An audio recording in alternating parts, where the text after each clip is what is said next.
everyone is different from each other. And with time, we become even more different from each other. And more interesting. People say that the more you age, the more you become individual, and the more you are an interesting person. Oh, I can just, it's so true. And perhaps I want to end this lecture with this little story, because my mother, Claudio, actually, she made a very quick intervention during this course. She just turned 80 years old. She's full of life, and she's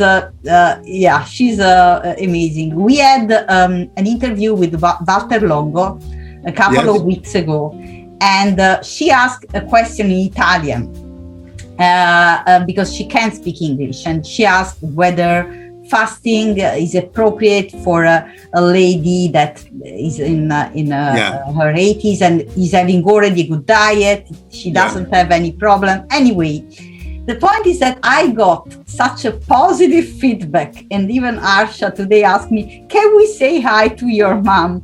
And every time I bring my mother to a conference, or, all the attention is only for her. So it must be true that with age we become more interesting. Yeah, very interesting mom. Oh, yes. I think I should really, and I want to share one thing, and it's a more philosophical longevity hack with my mom, and in general with those of you that are also like spiritually inclined.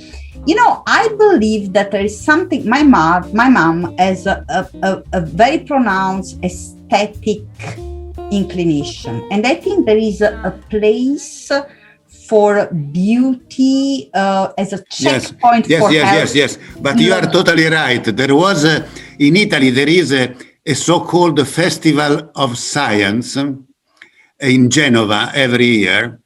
I don't know what happened during the pandemic, the COVID pandemic, but every year there is this Festival of Science. And I was asked to talk about centenarians, and I decided to talk about the beauty of centenarians, because usually, especially in the past, the idea was that you are not particularly attractive. But if you look carefully, the face and also the body of all the people is an unbelievable geographic map of what happened during life. So each face of each part of the body of an old person is so interesting, like a map. And you can follow the valley, the sign of time, and is really another way to look aesthetically, from an aesthetic point of view.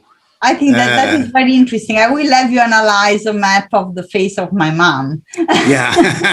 And then she will be flattered. But, I also think that aesthetic also is a therapy. So because my mother pays attention to little things, like what she wear, but women are in a better position for this. Yeah, but I think she's different. I think that there is a therapeutic use of beauty where but it's very important.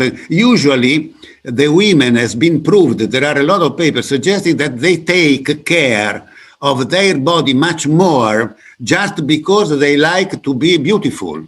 So is a stimulus to stay healthy. Yeah, and sometimes not beautiful.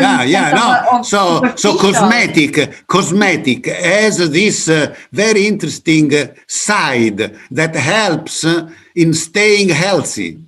Yeah, exactly. I think cosmos is also a word for order.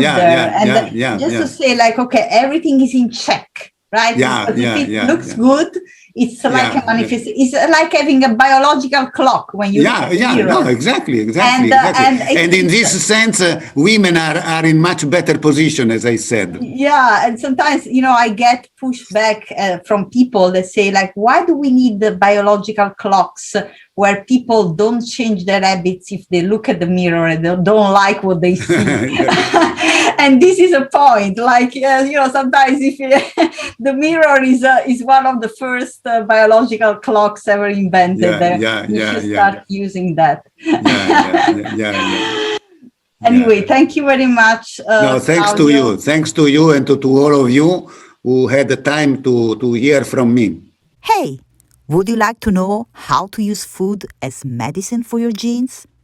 Get access to my free webinar using the link in the video description. I hope you enjoyed the webinar, and if you do, please make sure to comment and share.